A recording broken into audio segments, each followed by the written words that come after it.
वेळ आली की प्रत्येकजण आपल्याला एकटं सोडून निघून जातो. आयुष्यभरासाठी कुणाला तरी आपलं समजणं हा फक्त एक भ्रम आहे.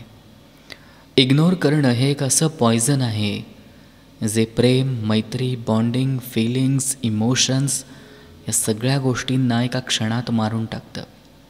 एखाद्या व्यक्तीसोबत नातं तेव्हाच बनवा जेव्हा ते नातं आयुष्यभर टिकवून ठेवण्याची धमक तुमच्यात असेल.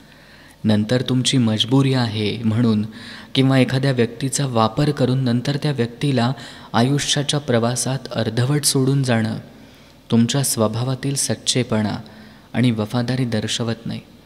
आणि कोणाच्या तरी भावनांशी खेळायला कोणतीही व्यक्ती खेळणं नाही. Always remember that.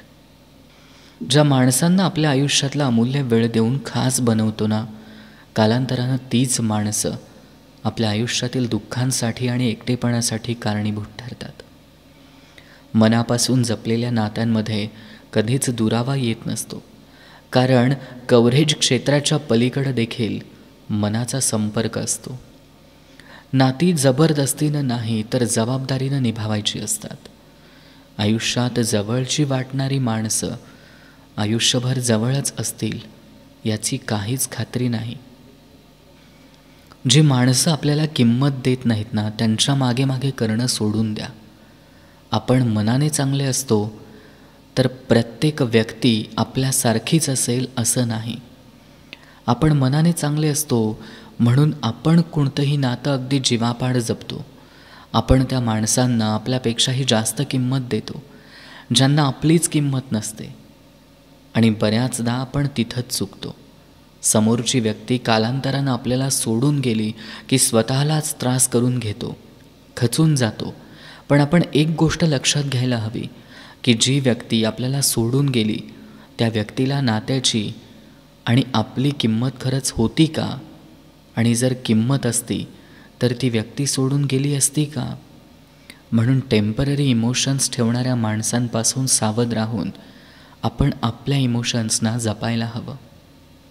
कोणीतरी माणूस कुणाच्याच तरी आयुष्यातला टाईमपास नसावा, असला तर आयुष्यभरासाठी खास असावा आणि त्यात उगाचच आपलेपणाचा दिखावा नसावा.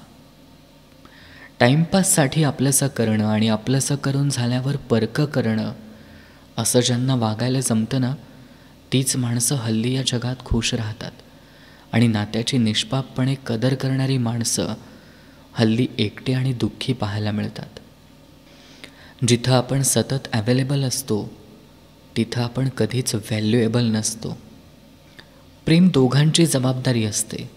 मग त्रास हा फक्त एकाच व्यक्तीला का व्हावा? आयुष्यातील एकटेपणा एकाच व्यक्तीनं का सोसावा?